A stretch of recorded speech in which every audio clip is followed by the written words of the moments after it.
Hello there, my name is Dr. George and this is Dear Doctor.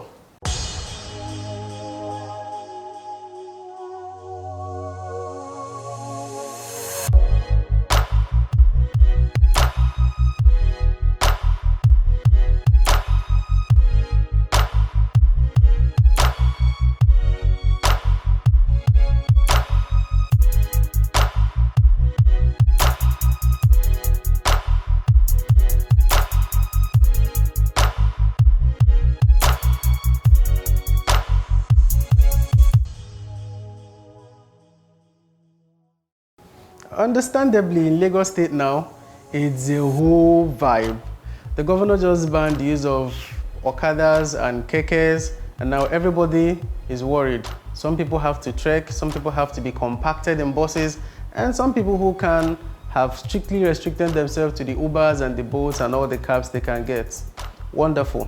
But today we're going to have to consider the pros and cons of either being packed like sardines in a bus or having to trek your way to your destination. Quite interesting. When we return from the oncoming commercial break, I will give you all the downloads on all the possible dangerous conditions you could be facing being packed in a bus in Lagos. I'll see you soon.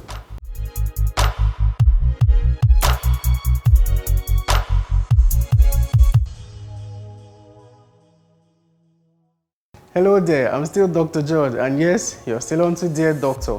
So today, I had the privilege of having to watch a lot of persons get packed in a bus. And believe me, it doesn't feel good. Some people had to sneeze, some people had to cough, some people had to scratch. And yes, there are the slay mamas whose hair will probably get in your mouth and your eyes and your ears. And yes, there is transmission of diseases. Now don't get me wrong, stepping into a bus doesn't mean you are stepping into a box of disease, okay?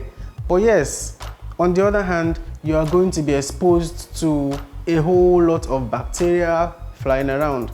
So now the buses have to take a lot more persons. When someone sneezes in a bus, understand something. This bus is speeding on the road and there's so much ventilation going on. So there's a chance that there's an even distribution and nobody really catches anything. But as well, you're breathing. When someone sneezes, a whole lot of bacilli is released into the air immediately. And it's only natural that you're also breathing, so you pick some up for yourself. About the same thing happens when someone coughs in a bus without something to reduce the exposure of the explosion of bacilli in the bus. And you also have to pick some up. But then you don't immediately get sick because your body has some natural immunity to fight some of these things. But if you're going to keep up with this tradition for as long as these kekes and bikes are going to get banned, at some point you are going to pick up something and have to visit the hospital. Or you might even have to start popping pills before you get into these buses. My point is this, you're going to have to beef up your own personal protection. Get a face mask, do something. You're going to have to help yourself. When we return from this commercial break, I will detail you on the things you could do to give yourself some adequate protection, more than I just mentioned. I'll see you soon.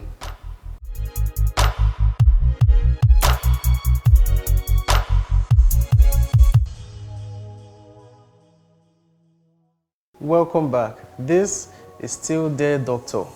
Now listen, you are going to have to use these buses for a while. There are a few practices that would keep you in check.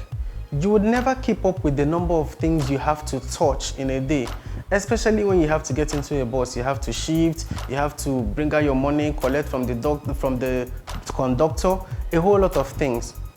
Washing your hands frequently would go a long way. So once you come down from the bus, you get to where you're going, find the nearest source of clean water and wash your hands and dry it and keep up with what you're doing. Also, you're going to need to get a face mask. Yes, some persons might think it's weird. Doesn't matter what they think, you're protecting your health. So you wear your face mask attached to your ear when you get into a bus. You're just reducing the exposure you could possibly have from all that will be shared in the bus, which of course nobody actually would see, and that would go a whole way to help you keep your health in check. Please, if you happen to feel any symptoms whatsoever, do not rush to pop pills. Kindly visit a hospital and get adequate care. Thank you very much. Now I'm going to talk about our trekking guys, the trekometers. This is the part where it gets funny because this actually has its good parts and its really uncomfortable part. I know you've been trying to lose weight and all that. Yeah, this is a good time. Walk your way to your office and lose some weight. However, I also agree that it is stressful and it's not something you want to do. And yes, there are health hazards attached to the practice. When we return from this break, we'll break everything down just like we did before and you would be good to go. See you very soon.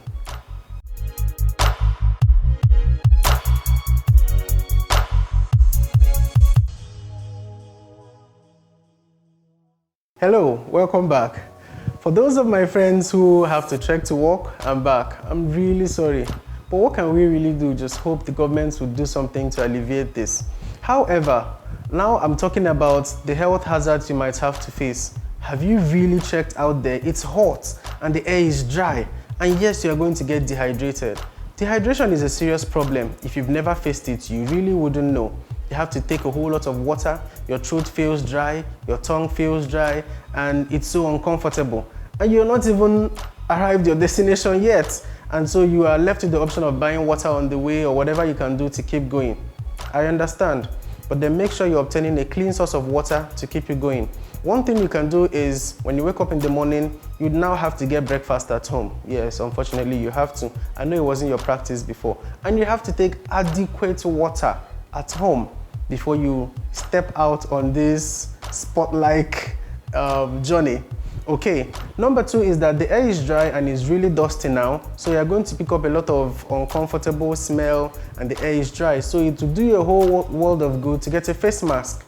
Yes, a whole lot of diseases are airborne, so it's very, very important that you get a face mask. I will keep emphasizing it. This period is the face mask period. We just have to get that. Buy a pack, keep it at home. Every morning you pick up one that you're going to use for the day and you discard at the end of usage. When you arrive at your destination, please wash your hands. You really have to keep up with that practice. Washing your hands and using a face mask, that will go a long way to help you with what you're doing. And learn to take your rest. I don't know what the conditions in your working place are, but you have to get your rest intermittently. If you get to a distance and you're tired, you're a human being, you're not really a machine. Pause, sit down, drink water, take your rest, you're human. There isn't much you can do about this. And when you catch your breath, continue on your tricometer. It's interesting, but that's how it's going to be now. And these would keep your health in check. And guess what? There's a whole lot of benefits to trekking. Exercise. I have to point out something. There is a difference between work, stress, and exercise. There's a whole world of difference. You could sit in front of your desk, maybe you're a programmer and you're working on your system, you're working. If you're not really succeeding with what you're doing and it's really giving you some mental challenge, now you are stressed. But with these three things you've done, you've not even exercised. You're just sitting at one place. You see? 3 different things. So count it as your weekly workout plan. Probably get these wristwatches that calculate how many steps you've taken and tell you how many calories you've lost. Or unless maybe you're not planning on losing calories, then maybe you have to work on your diet and get some more to eat, and then you have to get a whole lot of rest when you finally return from work. Maybe those nights out in the bars and drinking before you go to work the next day will have to be cancelled or reduced, but now you have to get a whole lot rest. So there you have it. There's a whole lot to that. When we return, I would be able to talk about other things or maybe take your questions as regards this trekking and having to be compacted in buses. Thank you very much. My name is Dr. George and this is still Dear Doctor.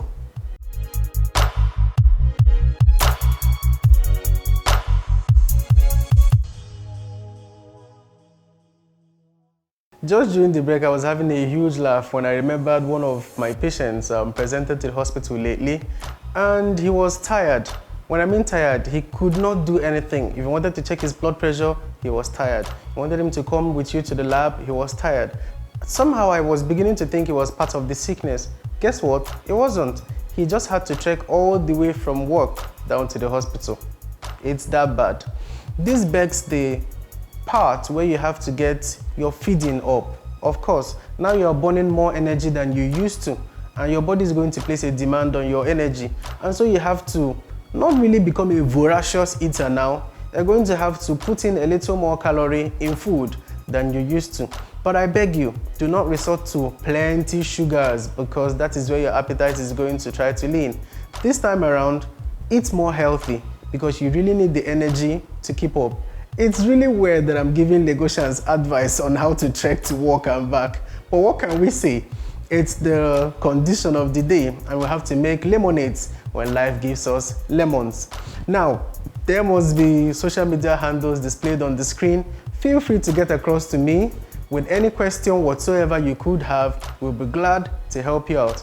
Thank you very much. My name is Dr. George, and this is Still There Doctor. See you soon.